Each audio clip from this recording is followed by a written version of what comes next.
Uzun illər əvvəl Harut və Marut adlı iki mələk Babil şəhərinə göndərilmişdi. Onların vəzifəsi insanlara sehir öyrətməkdir.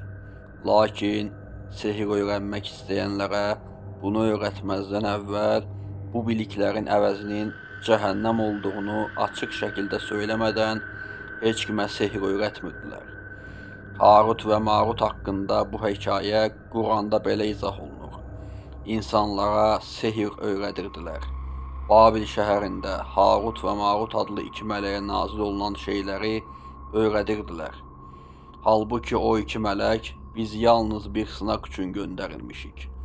Sən sehir edib kafir olma demədən heç kimə bir şey öyrətmirdilər.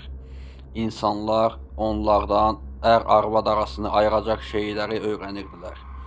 And olsun ki, hər kim